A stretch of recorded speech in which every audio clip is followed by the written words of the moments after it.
Salam sejahtera tuan-tuan dan puan-puan, selamat petang. Tak lama lagi, lebih kurang 2 jam lagi akan berbuka puasa di negeri Sabah. Dan di Semenanjung pula lebih kurang 3 jam lagi daripada sekarang tuan-tuan dan puan-puan. Tuan-tuan dan puan-puan, perbicaraan 1MDB melibatkan Datuk Seri Najib Tun Razak masih lagi berlanjutan. Terutamanya kes yang melibatkan usaha sama di antara 1MDB dan Petro Saudi, iaitu joint venture.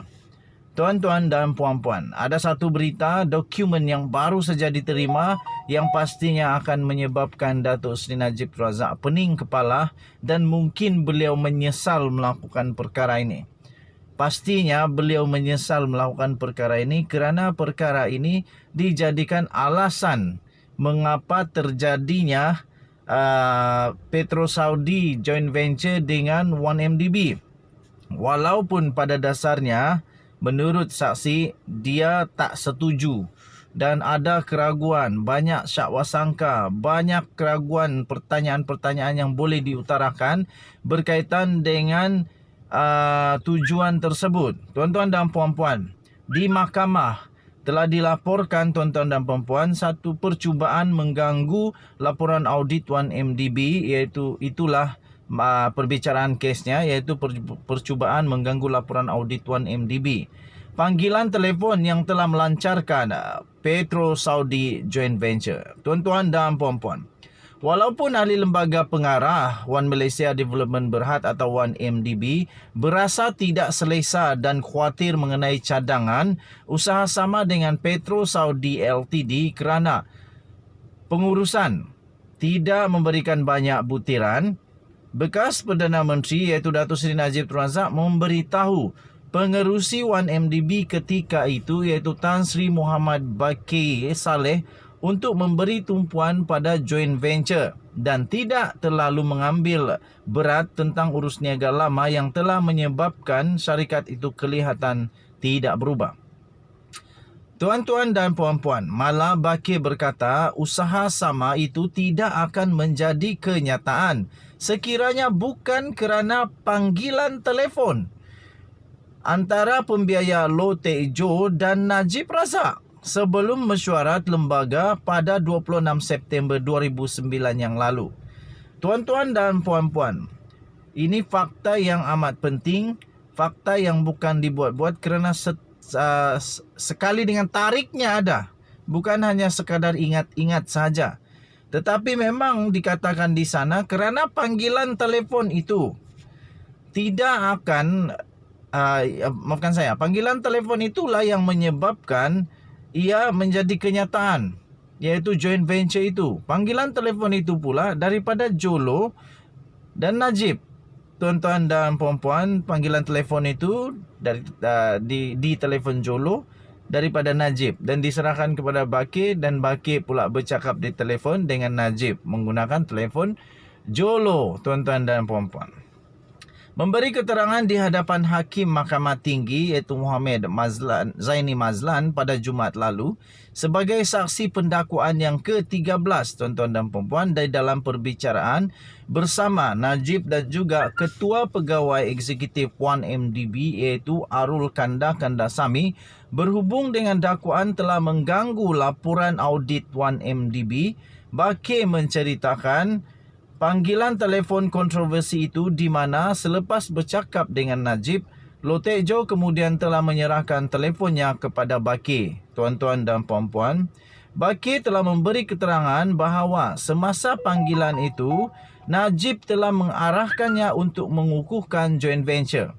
Setelah disoal balas daripada Peguam Najib, Tan Sri Syafiq Abdullah, Baqi menggariskan tergesa-gesa untuk mendapatkan joint venture diluluskan oleh lembaga dan bukannya meningkatkan perkara itu kepada lembaga penasihat yang diketuai oleh Najib sebagai pengerusi.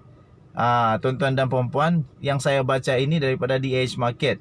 Jadi mungkin daripada bahasa Inggeris diterjemah kepada bahasa Malaysia, jadi bunyinya pelik sedikit. Okey, di dalam transkrip mahkamah yang telah dilaporkan oleh DH Markets, Syafiq bertanya, pengurusan 1MDB tidak pernah datang kepada anda sebagai pengerusi lembaga untuk membentuk lembaga penasihat. Tidak pernah sekali sehingga anda pergi sehingga hari ini. Bukan sekali. Kemudian Baki menjawab tidak. Syafiq bertanya lagi, adakah anda tertanya-tanya mengapa mereka tidak pernah menggunakan mekanisme ini untuk memanggil lembaga penasihat, melihat kembali padanya? Baki menjawab, salah satu sebabnya adalah kerana cadangan dikesan pantas. Terdapat tergesa-gesa untuk menyingkirkan joint venture ini. Terdapat faktor tergesa-gesa supaya joint venture boleh ditubuhkan dengan PetroSaudi dan 1MDB. Itu adalah salah satu faktor. Tetapi masalah kehadapan untuk 1MDB yang benar-benar membuatkan lembaga itu duduk dan berbincang adalah panggilan telefon daripada Perdana Menteri, katanya. Sekiranya panggilan telefon itu tidak datang, keadaan akan berbeza, katanya. Jadi menurut kenyataan ini memang panggilan telefon daripada Perdana Menteri pada ketika itu, Datuk Seri Najib Tun Razak, memang betul-betul mempengaruhi keputusan mereka. Itu menurut apa yang dikatakan oleh bekas pengerusi, iaitu Muhammad Baqi Saleh. Tuan-tuan dan tuan-tuan, kehadiran Loh Teck Joe pada mesyuarat lembaga pengarah pada 1MDB 1MDB pada 26 September itu adalah penting untuk kes ini, kerana ia merupakan satu daripada maklumat penting yang telah dikeluarkan daripada laporan audit 1MDB sebelum dibentangkan kepada Badan Pemantau Parlimen, Jawatan Kuasa Kira-kira Wang Negara PAC pada tahun 2016. Tuan-tuan dan puan-puan, Baqi memberi keterangan bahawa Najib telah memberitahunya dalam panggilan telefon itu untuk memberi tumpuan kepada joint venture dan bukan kepada transaksi 1MDB yang lalu. Ini secara berkesan telah menamatkan soalan mengenai joint venture yang ahli lembaga akan minta jawapan daripada pengurusan. Memandangkan ia sedang tergesa-gesa dan banyak aspek yang tidak jelas bagi mereka. Katanya pada 26 September 2009, kami menjangkakan butiran dan penjelasan daripada pengurusan 1MDB mengenai perjanjian ini. Kami menjangkakan lebih banyak butiran, penjelasan dan rasional untuk joint venture. Kami berharap untuk melihat semua ini. Tetapi ia tidak ada, katanya dalam kenyataan itu. Pada asasnya, Najib telah memberitahu saya, jangan menghabiskan terlalu banyak masa melihat urus niaga lepas. Kerana lembaga itu bertanya bagaimana kami memperoleh 4.3 bilion ringgit Malaysia daripada wang kertas jangka sederhana Islam RM5 bilion. Tuan-tuan dan puan-puan, selain itu Baqi berkata lembaga itu juga mempersoalkan mengapa 1MDB membayar faedah sebanyak 145 juta selama 6 bulan ke atas terbitan itu. Walaupun kami meletakkan 4.3 bilion ringgit Malaysia dalam simpanan tetap, faedah dalam pendapatan adalah lebih rendah, katanya. Kami lembaga pengarah 1MDB tidak gembira, tetapi Najib memberitahu kami untuk fokus kepada joint venture. Kami perlu mengukuhkan joint venture ini secepat mungkin kerana kami mahu menyaksikan ini, iaitu menandatangani perjanjian joint venture dengan putra Turki yang akan datang ke Kuala Lumpur untuk menandatangani perjanjian, katanya. Berasal daripada Perdana Menteri iaitu Datuk Seri Najib Tun Razak dan memberitahu kami supaya tidak bimbang. Ini adalah perjanjian kerajaan dengan kerajaan. Jadi saya berkongsi dengan lembaga pengarah bahawa inilah yang Najib minta kami lakukan, katanya lagi.